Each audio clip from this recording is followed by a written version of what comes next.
بسم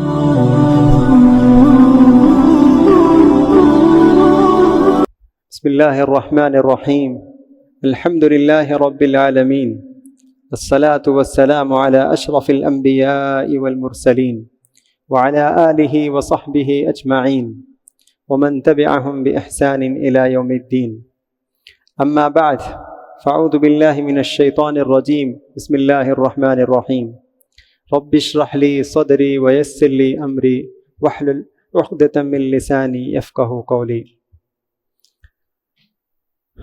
محترم بزرگوں، دوستوں، پیارے بچوں، نوجوانان ملت اور میری معزز اسلامی ماؤں اور بہنوں، اللہ تعالیٰ کا بے انتہا شکر اور احسان ہے کہ اللہ تعالیٰ نے ہمیں اس طاق رات میں نماز تراویح ادا کرنے کی اللہ تعالیٰ نے ہم تمام لوگوں کو توفیق دی ہے، اور 27ویں رات یہ بھی ایک اہم طاق راتوں میں سے ایک رات ہے۔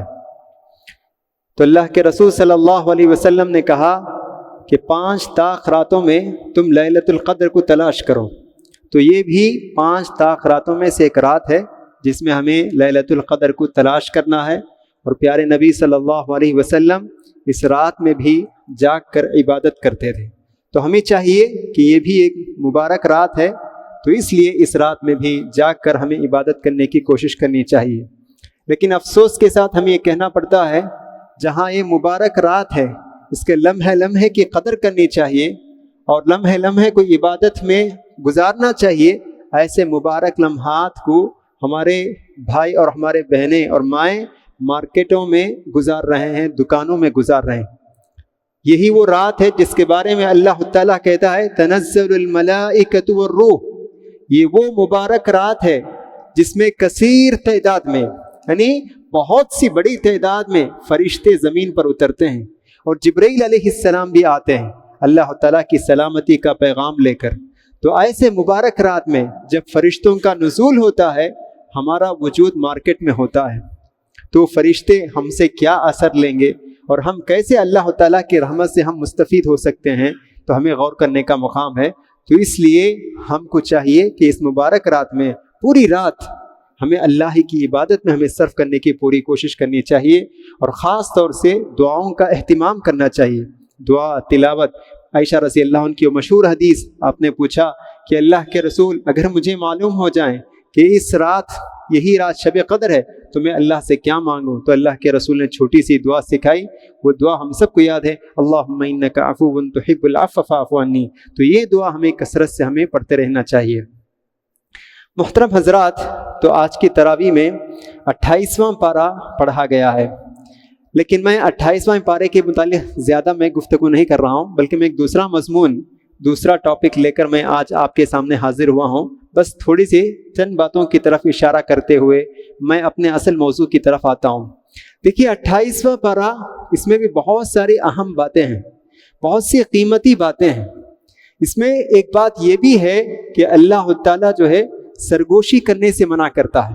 سرگوشی کا مطلب یہ کانوں میں بات کرنا، کانوں میں بات کرنے سے اللہ منع کرتا ہے۔ کب؟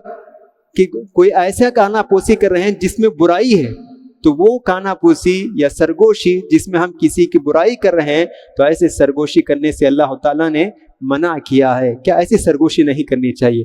اور حدیث میں بھی اللہ کے رسول صلی اللہ علیہ وسلم فرماتے ہیں کہ جب مجلس میں 3 آدمی ہو تو 2 آدمی تیسرے آدمی کو چھوڑ کر سرگوشی نہ کریں، کیونکہ تیسرے آدمی کو اس سے تکلیف ہوتی ہے۔ یہ بھی اس صورت میں اس بارے میں بتایا گیا ہے۔ اسی طرح مجلس کے آداب، جیسے ہم یہاں بیٹھے ہیں، مجلس، یہ بھی ایک مجلس ہے، دینی مجلس، تو اس مجلس کے بھی کچھ آداب جو ہے اسی پارے میں کچھ باتیں بیان کی گئی ہیں۔ اللہ تعالیٰ فرماتا ہے کہ مجلس میں لوگ آئیں اور سب لوگ بیٹھے رہیں، اور اچانک کوئی آدمی آئے اور اگر وہ جگہ مجلس میں نہیں پاتا ہے تو اللہ تعالیٰ کہتا ہے تفسحوا فی المجالس، کہ تم مجلس میں سکڑ کر بیٹھ کر آنے والے کے لیے راستہ جگہ بناؤ، آنے والوں کے لیے تم جگہ بناؤ۔ یا ایھا الذین آمنوا اذا قیل لکم تفسحوا فی المجالس فافسحوا یفسح اللہ لکم، کہ تم سے کہا جاتا ہے کہ تم کشادگی پیدا کرو، وسعت پیدا کرو، تو تم وسعت پیدا کرو۔ یعنی جگہ بناؤ تو تاکہ آنے والے بھی بیٹھ جائیں، کوئی محروم نہ ہو۔ تو اس میں مجلس کے آداب بھی بیان کیے گئے ہیں۔ اسی طرح اسی صورت میں اللہ تعالیٰ اسلام کے بارے میں کہتا ہے، یریدون کہ مشرکین یہ چاہتے ہیں کہ اپنے پھونکوں سے اسلام کے نور کو مٹانا چاہتے ہیں، بجھانا چاہتے ہیں۔ تو اللہ تعالیٰ کہتا ہے واللہ متم نورہ ولو کرہ الکافرون، کہ اللہ تعالیٰ اس اسلام کی نور کو مکمل کر کے رہے گا اگرچہ کہ کافر مشرک اس کو ناپسند ہی کیوں نہ کریں۔ تو یہ اسلام انشاءاللہ قیامت تک باقی رہے گا، اس کو کوئی ختم کرنے والا نہیں، اور یہ سب سے اچھا اور پیارا مذہب ہے، اسی پر ہماری کامیابی ہے۔ یہ بھی اس میں آج کے پارے میں پڑھا گیا ہے۔ اسی طرح آج کے جو پارہ پڑھا گیا ہے اس میں طلاق کے احکام بھی اللہ تعالیٰ ذکر کیا ہے۔ آج طلاق ہمارے ہندوستان کے مسائل میں سے ایک اہم مسئلہ ہے۔ تو اللہ تعالیٰ طلاق کے تفصیلی احکام اسی صورت میں، نام ہی سورۃ الطلاق ہے کہ طلاق کے احکام اللہ تعالیٰ بتاتا ہے۔ طلاق اگرچہ کہ یہ پسندیدہ نہیں لیکن مجبوری کا حل ہے، کہ اگر شادی ہوئی، اگر نباہ نہیں ہو سکا تو آخری حل ہے طلاق۔ تو اللہ تعالیٰ کہتا ہے کہ اذا طلقتم النساء فطلقوهن لعدتهن، سب سے پہلی چیز طلاق میں یہ ہے کہ اگر نباہ ہی نہیں ہو سکا، سارے مسائل، سارے اسٹیپس پار کر چکے ہیں اور دونوں کے درمیان حل ہونا ناممکن نظر آ رہا ہے، تو ایسی صورت میں آخری صورت، آخری حل طلاق ہے۔ تو اللہ تعالیٰ کہتا ہے طلاق دینے کی صورت میں پاکی کی حالت میں طلاق دینا چاہیے، حیض کی حالت میں، نفاس کی حالت میں طلاق نہیں دینی چاہیے، یہ اللہ تعالیٰ ذکر کرتا ہے۔ اور طلاق دینے کے بعد 3 طلاق ہیں، تو پہلی طلاق کے بعد بھی عورت اسی شوہر کے گھر میں رہے گی، اس کو باہر بھیجنے کا حق نہیں ہے۔ شوہر یہ نہیں کہہ سکتا ہے کہ میں نے طلاق دے دی ہے تم چلے جاؤ، نہیں کہہ سکتا ہے، وہ وہیں رہے گی۔ اللہ تعالیٰ کہتا ہے کہ شاید دونوں کے درمیان میں دوبارہ کچھ محبت پیدا ہو جائے تو دوبارہ وہ مل جل کر زندگی بسر کر سکتے ہیں۔ تو اس طرح طلاق کے احکام ذکر کیے ہیں۔ اور آخری صورت جو صورت التحریم ہے، اس میں اللہ تعالیٰ ایک بہت ہی اہم بات کی طرف اشارہ کرتا ہے۔ اللہ فرماتا ہے یا ایھا الذین آمنوا قوا انفسکم واہلیکم نارا وقودها الناس والحجارہ علیہا ملائکۃ غلاظ شداد لا یعصون اللہ ما امرهم ویفعلون ما یؤمرون، کہ اللہ کہتا ہے اے ایمان والو قوا انفسکم، اپنے آپ کو بھی اور اپنے گھر والوں کو بھی دوزخ کی آگ سے بچا لو، جس کا ایندھن، جیسے ہم چولہے میں لکڑی داخل کرتے ہیں جلانے کے لیے، تو اللہ کہتا ہے جہنم کا ایندھن وقودها الناس والحجارہ، لوگ اور پتھر ہوں گے، علیہا ملائکہ، اور اس جہنم میں ایسے فرشتے مقرر ہوں گے، غلاظ، جن کا دل پتھر دل ہے، شداد، بہت سخت ہیں، لا یعصون اللہ ما امرہم، اللہ تعالیٰ انہیں جس بات کا حکم دیتا ہے وہ اس کی حکم کی نافرمانی نہیں کرتے ہیں، یفعلون ما یؤمرون، اور جو حکم ان کو دیا جاتا ہے وہ اس حکم کو بجا لاتے ہیں۔ تو اس آیت میں اللہ تعالیٰ ہم مسلمان مرد اور مسلمان عورتوں کو اس کا حکم دیتا ہے کہ ہم خود بھی اپنے آپ کو جہنم کی آگ سے ہم اپنے آپ کو بچائیں، اور اسی طرح اپنے گھر والوں کو بھی ہم جہنم کی آگ سے ہم اپنے بچائیں۔ تو اس کا مطلب یہ ہوا کہ خود بھی دین کی تعلیمات پر عمل کریں اور اپنے گھر والوں کو بھی دین کی تعلیمات پر عمل کرائیں۔ آپ کے بیوی ہیں، بچے ہیں اور والدین ہیں، تو ان کو بھی دین کی باتیں بتانی چاہیے۔ ہم خود نماز پڑھتے ہیں، یہ کافی نہیں ہے، ہم بھی نماز پڑھیں، اپنے گھر میں جو رہتے ہیں اپنی بیوی اور اپنے بچوں کو بھی نماز پڑھانا چاہیے، ان کو نماز پڑھنے کا حکم دینا چاہیے۔ تو اللہ یہی کہتا ہے کہ اپنے آپ کو بھی بچاؤ اور اپنے گھر والوں کو بھی جہنم کے ایندھن سے بچاؤ، جہنم کی آگ سے بچاؤ۔ تو اس کی بھی ہمیں فکر کرنی چاہیے۔ آج ماں باپ بچوں کو چھوڑ دیتے ہیں، نظر انداز کر دیتے ہیں، وہ یہ نہیں پوچھتے ہیں کہ تم نے نماز پڑھی یا نہیں پڑھی، بلکہ وہ یہ ضرور پوچھتے ہیں کہ تم کیا کپڑے پہنو گے، تمہارے چپل کیسے ہوں گے، تم کیا کھا رہے ہو، یہ سب پوچھتے ہیں۔ لیکن دینی معاملات کے بارے میں، کیا تم نے نماز پڑھی، کیا تم نے قرآن پڑھا، کیا تم نے قیام اللیل کا اہتمام کیا، یہ سب باتیں نہیں پوچھتے ہیں، اس پر نظر نہیں رکھتے ہیں۔ تو جہاں آپ کھانے کے بارے میں پوچھتے ہیں، لباس کے بارے میں پوچھتے ہیں، اسی طرح والدین پر ضروری ہے کہ اپنے بچوں کو دینی تعلیمات کے بارے میں بھی وقتاً فوقتاً حساب لیتے رہنا چاہیے کہ وہ لوگ کیا کر رہے ہیں۔ تو اللہ کہتا ہے اگر تم نظر انداز کر دو گے تو یہ کل جہنم کے ایندھن بن سکتے ہیں۔ آخر میں جو صورت ختم ہوئی تو وہاں فرعون کی بیوی کا ذکر ہے۔ ہم جانتے ہیں فرعون ایک ظالم جابر بادشاہ تھا۔ تاریخ انسانی کا سب سے ظالم بادشاہ اگر کوئی گزرا ہے تو وہ فرعون ہے، لیکن فرعون کی بیوی نیک تھی، وہ ایمان لائی، وہ اللہ سے دعا کرتی ہے رب ابن لی عندک بیتا فی الجنہ ونجنی من فرعون وعملہ، کہ پروردگارا فرعون سے مجھے نجات دے اور جنت میں تو میرے لیے محل بنا دے۔ تو سبحان اللہ، تو آج ہماری ماں اور بہنوں کے لیے فرعون کی بیوی جن کا نام بتاتے ہیں کہ آسیہ، یہ ہمارے ماں اور بہنوں کے لیے ایک آئیڈیل ہے، نمونہ ہے کہ دین پر استقامت کے ساتھ قائم رہنا۔ فرعون کیسا کیسا ظلم کرنے والا تھا، اس کے سارے ظلم کو سہتے ہوئے ایمان پر، توحید پر، نیکی اور بھلائی پر وہ جمی رہی، اس سے کوئی سمجھوتا نہیں کی، آخر تک اسی پر ان کی وفات ہوئی، اور انہوں نے اللہ سے دعا کیا کہ جو میں استقامت سے میں رہی ہوں اس کا بدلہ مجھے تو جنت میں گھر عطا فرما، محل عطا فرما۔ تو ہماری ماں اور بہنوں کے لیے اس میں عبرت ہے، سبق ہے، نصیحت ہے کہ ہم آسیہ کی طرح بنیں کہ کچھ بھی ہو جائے ماحول، لیکن دین کی راہ پر ہم ڈٹے رہیں، جمے رہیں اور اس سے کوئی سمجھوتا نہ کریں۔ دین کا مطلب یہ ہے کہ نیکی اور بھلائی کا راستہ ہے، اچھا راستہ، اس پر ہم جمے رہیں، ڈٹے رہیں، تو آخر دم تک ہماری موت بھی اسی پر ہونی چاہیے۔ تو یہ آج جو پڑھا گیا اس کا مختصر خلاصہ میں تھوڑا سا اشارہ کیا ہوں۔ آج میں جو مضمون لے کر آپ کے سامنے حاضر ہوا ہوں وہ ہے سورہ حجرات کے تعلق سے۔ میں اس سے پہلے آپ لوگوں سے وعدہ کیا تھا کہ انشاءاللہ سورہ حجرات میں جو مضامین ہیں میں اس پر مختصر طور پر میں روشنی ڈالوں گا انشاءاللہ۔ تو میں آج مختصر طور پر سورہ حجرات کے بارے میں، یہ اس میں کیا کیا مضامین ہیں، بہت اہم مضامین ہیں، تو ان کی طرف میں اشارہ کرتا ہوں۔ سب سے پہلے سورہ حجرات، یہ ایک سورت کا نام ہے۔ یہ حجرات، اس کا معنی کیا ہے؟ اس کا معنی کمرے کے ہیں۔ حجرات یہ جمع ہے تو حجرتن ایک ہے، حجرات کہتے ہیں، بہت سارے کمرے کو حجرات کہتے ہیں۔ اس کا مطلب یہ ہے کہ پیارے نبی صلی اللہ علیہ وسلم ایک مرتبہ گھر میں آرام کر رہے تھے، کمرے میں آرام کر رہے تھے، شاید وہ دوپہر کا وقت تھا، قیلولہ کا وقت تھا۔ دیہات سے کچھ لوگ آئے، ایک آدمی آئے تو آ کر پیارے نبی صلی اللہ علیہ وسلم کے گھر کے پاس کھڑے ہو کر انہوں نے پیارے نبی صلی اللہ علیہ وسلم کو بلایا بلند آواز سے، یا محمد اخرج الینا، اے محمد تم باہر نکلو۔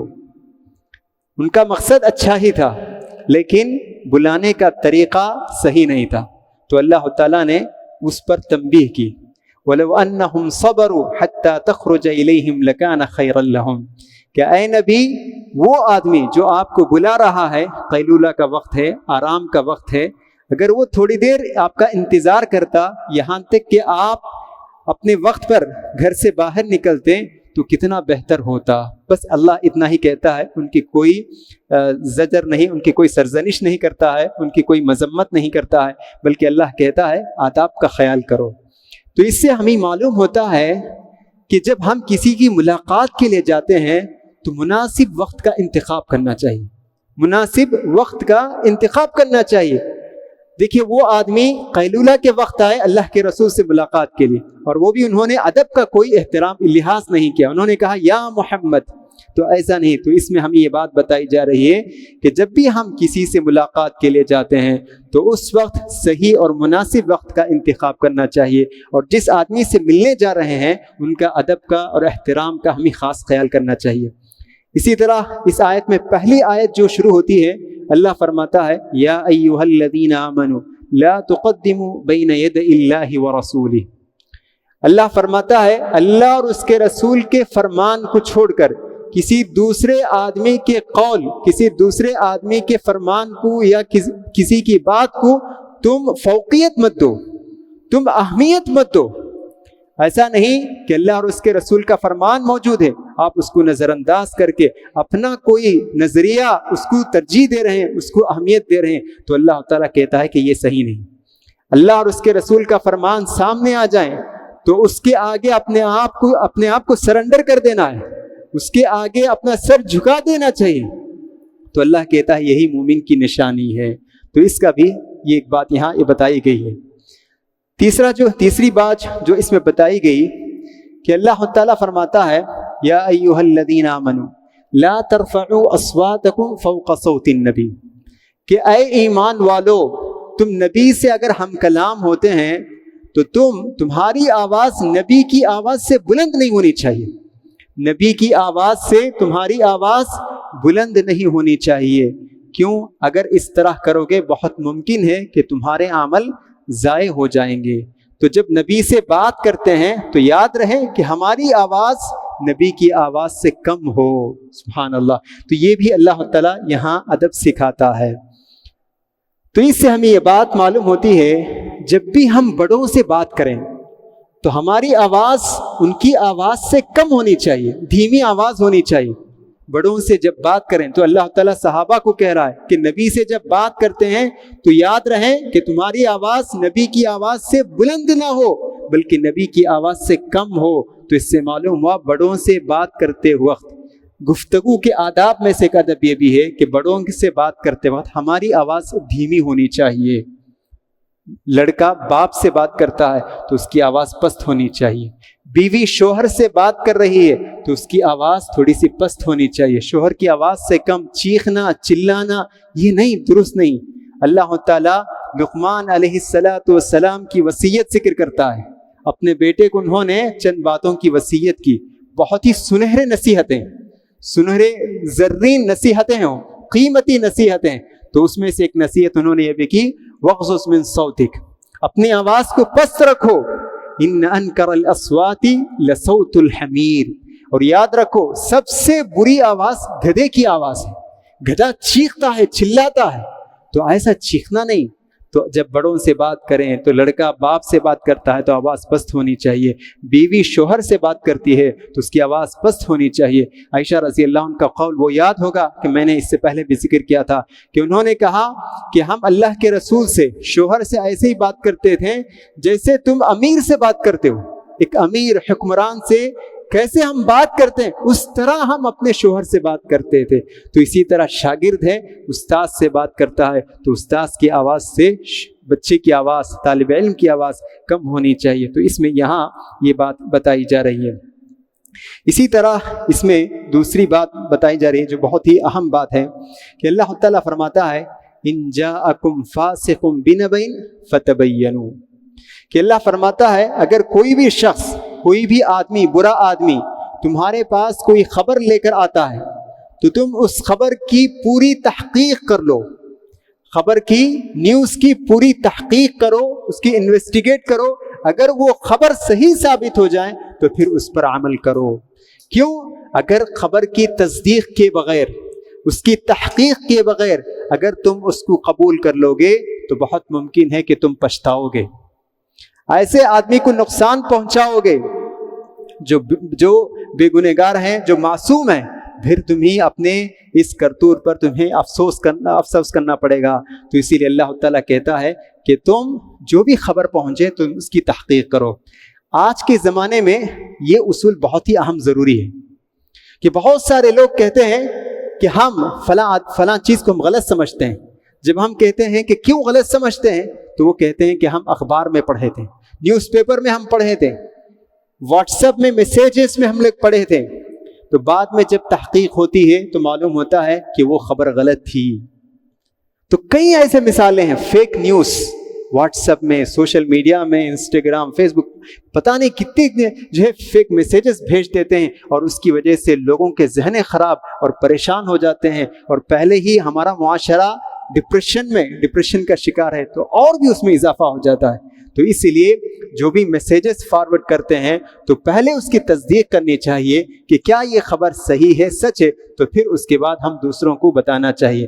اللہ کے رسول فرماتے ہیں کفا بالمرء کذبا ان یحدث بکل ما سمع، ایک آدمی کے جھوٹا ہونے کے لیے یہی کافی ہے کہ وہ جو بھی سنتا ہے دوسروں کو بتا دیتا ہے، جو بھی سنتا ہے بلا تحقیق وہ دوسروں کو پہنچا دیتا ہے۔ تو اللہ کے رسول کہتے ہیں کہ اس آدمی کے جھوٹا ہونے کے لیے یہ خود کافی ہے۔ تو بہرحال اس آیت میں اللہ فرماتا ہے کہ تم جو بھی خبر پہنچے اس کی تحقیق کرو۔ اسی طرح سورہ حجرات کے مضامین میں سے ایک مضمون یہ بھی ہے کہ اللہ فرماتا ہے ان طائفتان من المؤمنین اقتتلوا فاصلحوا بینہما، کہ اللہ فرماتا ہے اگر مومنوں میں سے دو جماعت، مسلمانوں میں سے دو جماعت یا دو آدمی لڑتے ہیں، جھگڑ لیتے ہیں، فاصلحوا بینہما، تم ان دونوں کے درمیان صلح کرو، ان دونوں کے درمیان صلح کرو۔ سبحان اللہ، یہ بہت ہی قیمتی ایک سنہرا اصول اللہ تعالیٰ یہاں ذکر کرتا ہے کہ دو جماعت ہیں، دو بھائی ہیں، دو بیٹیاں ہیں، دو بہنیں ہیں، اگر ان میں کچھ اختلاف ہو جائیں، جھگڑا ہو جائیں، تو تیسرے آدمی کو تماشا نہیں دیکھنا چاہیے۔ تیسرے آدمی کی یہ ذمہ داری بنتی ہے کہ وہ ان دونوں کے درمیان داخل ہو کر ان دونوں کے درمیان صلح صفائی کرے، صلح پیدا کرے، کہ کس کی غلطی ہے اس کی اشارہ کریں، اور دوسروں کی غلطی نہیں ہے تو بتائیں کہ ان کی غلطی نہیں، غلطی آپ کی ہے۔ تو اس طرح دونوں کے درمیان صلح صفائی کرنا چاہیے، تماشا نہیں دیکھنا چاہیے۔ تو اللہ کہتا ہے کہ تم کرو، اور اگر جو آدمی صلح صفائی کرنے سے انکار کرتا ہے کہ وہ کہتا ہے کہ میں نہیں، قبول نہیں کروں گا، تو اللہ کہتا ہے فقاتلو، تم اس سے لڑو۔ سبحان اللہ۔ تو محترم حضرات، یہ بہت ہی اہم چیز ہے، آج معاشرے میں اس کی بڑی کمی ہے، خاص طور سے میاں بیوی میں اگر کوئی جھگڑا ہو جاتا ہے تو ایسا خیر خواہ انسان نہیں جو ان کے درمیان صلح کرے، ایسے کاؤنسلنگ سینٹر بھی نہیں ہے، بس کچھ ہے کاؤنسلنگ سینٹرز، لیکن جیسا ہم چاہتے ہیں ویسا بہت کم موجود ہے۔ تو میاں بیوی کے درمیان اگر اختلاف ہو جائیں، بھائی بھائی میں اگر اختلاف ہو جائیں، ایک جماعت اور دوسری جماعت کے درمیان اختلاف ہو جائیں، تو ایسے وقت میں تیسرے آدمی کا یہ فرض ہے کہ ان دونوں کے درمیان صلح کریں۔ جھوٹ بولنا کبیرہ گناہ ہے، جھوٹ بولنا کبیرہ گناہ، جھوٹ بولنا جائز نہیں، جھوٹ بولنے والوں پر اللہ کی لعنت ہے۔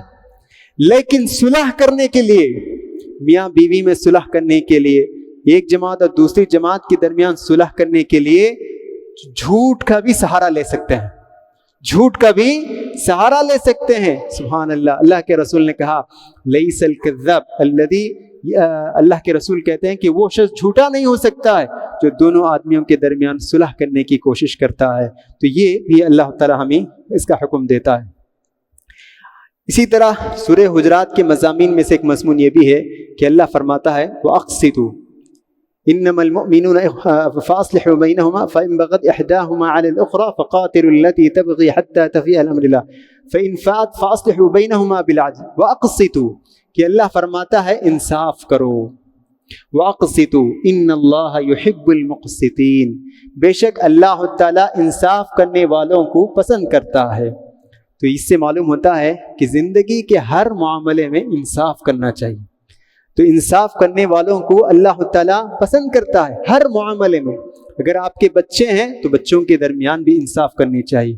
بچوں کو اگر آپ کسی بچے کو زیادہ قیمتی تحفہ دیتے ہیں اور دوسرے بچے کو نظر انداز کر دیتے ہیں تو یہ ناانصافی ہے۔ اللہ کے رسول فرماتے ہیں کہ جو لوگ انصاف کرتے ہیں، قیامت کے دن اللہ تعالیٰ کے دائیں جانب نور کا ایک ممبر ہوگا، اس نور کے ممبر پر وہ لوگ بیٹھیں گے جو اپنی زندگی میں انصاف کرتے تھے۔ تو اس لیے ہمیں انصاف کرنا چاہیے، ہر آدمی کے درمیان انصاف کرنا چاہیے۔ اسی طرح آگے اللہ تعالیٰ فرماتا ہے انما المؤمنون اخوہ، اسی سورہ حجرات میں اللہ فرماتا ہے کہ سارے مومن مرد اور مومن عورتیں یہ آپس میں بھائی بھائی ہیں اور آپس میں ایک دوسرے کی بہنیں ہیں۔ اگرچہ کہ ہمارا رنگ الگ ہو، ہماری زبان الگ ہو، ہماری تہذیب الگ ہو، ہمارا جغرافیائی جگہ الگ ہو، لیکن ہم سب ایک دوسرے کے بھائی ہیں۔ ہمارے درمیان اور تمہارے درمیان جو مضبوط رشتہ ہے وہ ایمان کا رشتہ ہے، کہ ایمان کا رشتہ ہے کہ میں بھی آپ کا بھائی اور آپ بھی میرے بھائی ہیں۔ اسی طرح جو بھی مسلمان بہن ہے وہ ایک دوسرے کی بہن ہے، دینی بہن ہے۔ تو اللہ تعالیٰ کہتا ہے کہ تم سب سگے بھائی کی طرح ہو، سگے بہن کی طرح ہو۔ تو سبحان اللہ، اس سے ہمیں معلوم ہوتا ہے کہ ہماری قوم میں ایک اجتماعیت ہونی چاہیے، اخوت ہونی چاہیے، بھائی چارگی ہونی چاہیے۔ یہ بھائی چارگی ہمارے اندر بہت کم ہے۔ اللہ کے رسول صلی اللہ علیہ وسلم مثال دے کر بتاتے ہیں کہ ہماری امت میں کیسا اتفاق ہونا چاہیے، کیسی محبت ہونی چاہیے، اس کی مثال دے کر آپ بتاتے ہیں کہ اللہ کے رسول کہتے ہیں میری امت کی مثال ایک آدمی کی طرح ہے، ایک آدمی کی طرح ہے. جب اس آدمی کے کسی بھی حصے میں کچھ تکلیف ہوتی ہے تو جسم کا سارا حصہ اس درد کو محسوس کرتا ہے. اگر پیر کے کونے میں، کنارے میں کوئی کانٹا چھپتا ہے تو جسم کا سارا حصہ اس درد کو محسوس کرتا ہے. تو اللہ کے رسول کہتے ہیں کہ بالکل اسی طرح ہماری امت اسی طرح ہونی چاہیے. امت کے کسی بھی فرد کو کوئی تکلیف پہنچے تو ساری امت اس درد کو محسوس کرنی چاہیے، اس درد کو محسوس کرے کہ ہمارے ایک بھائی کو یہ تکلیف ہو رہی ہے. تو ایسا اتحاد اور اتفاق ہونی چاہیے. صحابہ کا معاشرہ جب ہم دیکھتے ہیں تو ایسا ہی تھا. صحابہ وہ بالکل سگے بھائی کی طرح تھے. جب بھی کوئی تکلیف پہنچتی تو وہ ایک دوسرے کی مدد کے لیے آگے بڑھتے تھے. ان کے درمیان کوئی فرق نہیں، وہ کوئی رنگ نہیں دیکھتے تھے اور کوئی دوسری چیز نہیں دیکھتے تھے، بلکہ ایمانی رشتے کو بے انتہا وہ اہم سمجھتے تھے. تو ایسا اتفاق بہت ضروری ہے آج. تو ہمیں چاہیے کہ ہمارے اندر جو بھی عصبیت ہے وہ سارے عصبیت کا ہم خاتمہ کریں اور ہم آپس میں محبت کے ساتھ، اتحاد و اتفاق کے ساتھ ہم زندگی گزارنا سیکھیں. اسی وقت ہم دنیا میں عروج و اقبال پا سکتے ہیں، آگے بڑھ سکتے ہیں، ترقی کر سکتے ہیں. تو یہ بات اللہ تعالیٰ یہاں ذکر کر رہا ہے. آگے اللہ تعالیٰ فرماتا ہے لا يسخر قوم من قوم عسى ان يكونوا خيرا منهم، کہ اللہ فرماتا ہے کہ کچھ لوگ دوسرے لوگوں کو حقیر نہ سمجھیں، حقیر نہ سمجھیں. رنگ کی بنیاد پر، مال کی بنیاد پر، پوزیشن کے اعتبار سے، کسی بھی اعتبار سے لوگ ایک دوسرے کو حقیر نہ سمجھیں.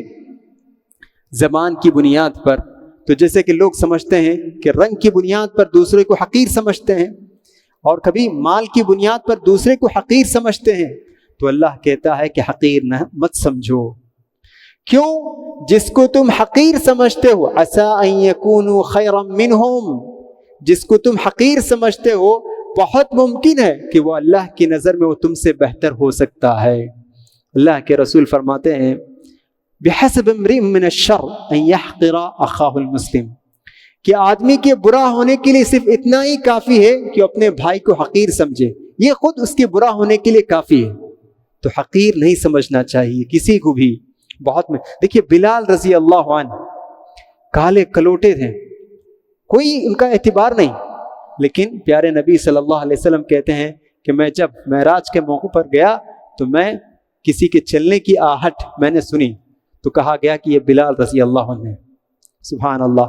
تو پھر بلال رضی اللہ عنہ سے پوچھتے ہیں کہ آپ نے ایسا کون سا عمل کیا جس کی وجہ سے اتنا بڑا منصب آپ کو ملا ہے؟ تو انہوں نے کہا کہ جب بھی میں وضو کرتا ہوں تو 2 رکعت نماز پڑھ لیتا ہوں.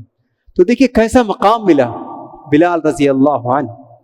تو اس لیے ہم کسی کو حقیر نہ سمجھیں. خاص طور سے اللہ تعالیٰ عورتوں کا ذکر کرتا ہے، مردوں کا ذکر کرنے کے بعد عورتوں سے بھی تو ولا نساء من نساء، کہ کوئی عورت کسی دوسری عورت کو حقیر نہ سمجھے حسن و جمال کی بنیاد پر، خوبصورتی کی بنیاد پر، یا کوئی مالی حالت کی بنیاد پر کسی دوسری بہن کو حقیر نہ سمجھیں.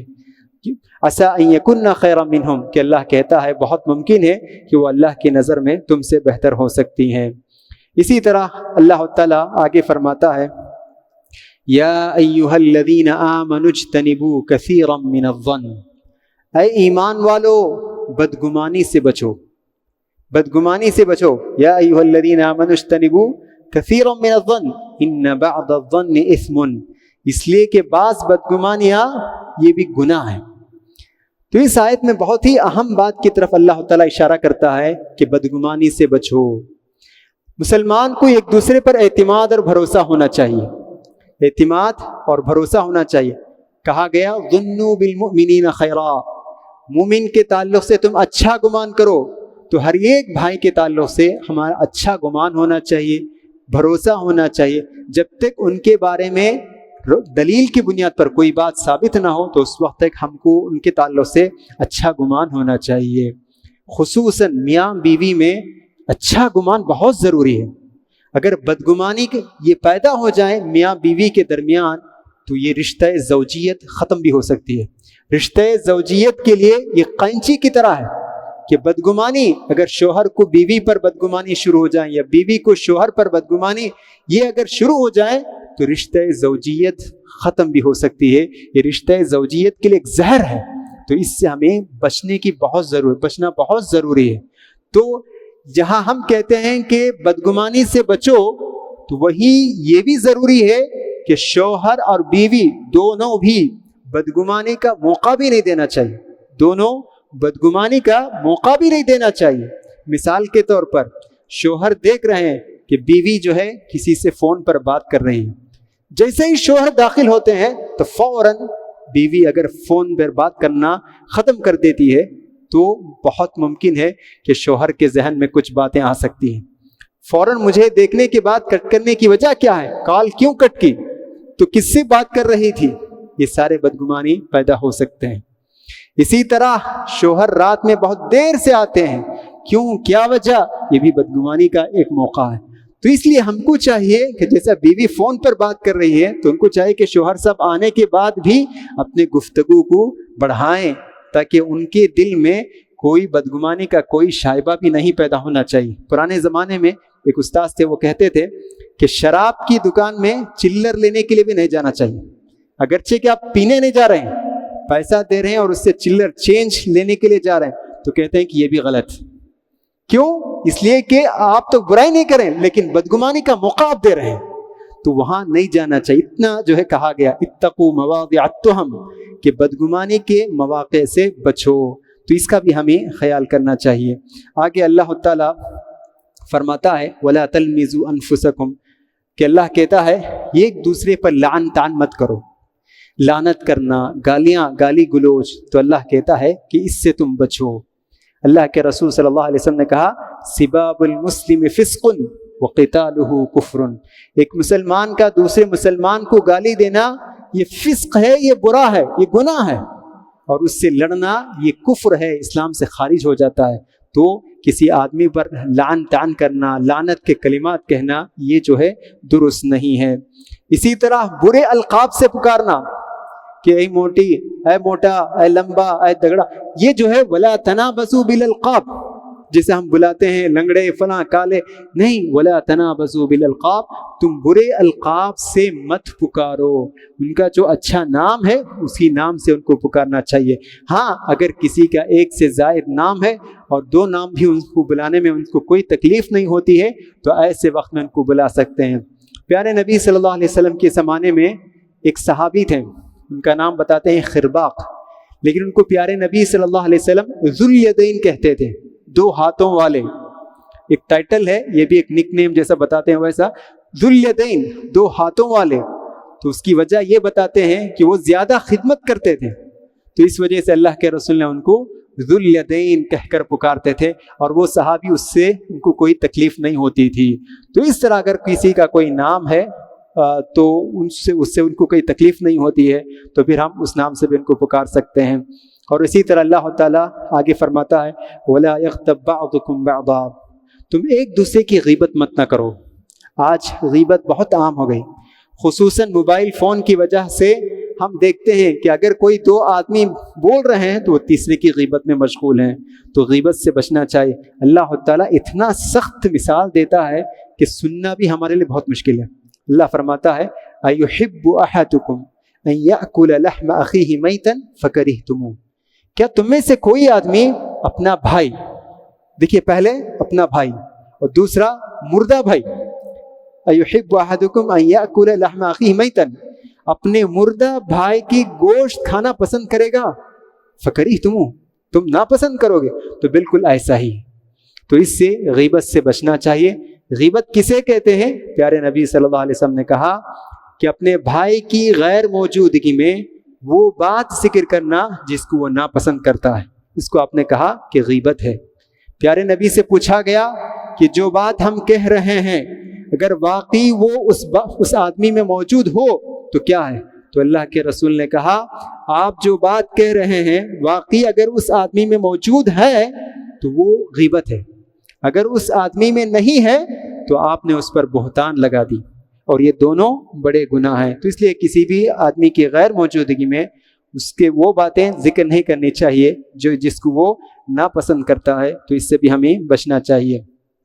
آخر میں اللہ تعالیٰ سارے انسانوں سے مخاطب ہو کر کہتا ہے، پوری دنیا کے انسانوں سے مخاطب ہو کر کہتا ہے، یا ایھا الناس۔ الناس جب کہتے ہیں تو کوئی مخصوص قبیلہ مراد نہیں ہے کہ صرف مسلمان ہو یا صرف عرب، نہیں، ساری دنیا انسانیت، ساری انسانیت سے اللہ تعالیٰ مخاطب ہو کر کہتا ہے، یا ایھا الناس انا خلقناکم من ذکر وانثی وجعلناکم شعوبا وقبائل لتعارفوا، کہ اللہ کہتا ہے اے انسانوں، ہم نے یعنی میں نے تم سب لوگوں کو ایک مرد اور ایک عورت سے میں نے تم کو پیدا کیا ہے، ایک مرد یعنی آدم علیہ السلام اور ایک عورت حوا علیہ السلام سے میں نے تم کو پیدا کیا ہے، اور آج جو مختلف قبیلوں میں، جگہوں میں جو تم پھیلے ہوئے ہو، اس کا مقصد یہ ہے لتعارفوا، تاکہ تم ایک دوسرے کو پہچان سکو، تاکہ تم ایک دوسرے کو پہچان سکو۔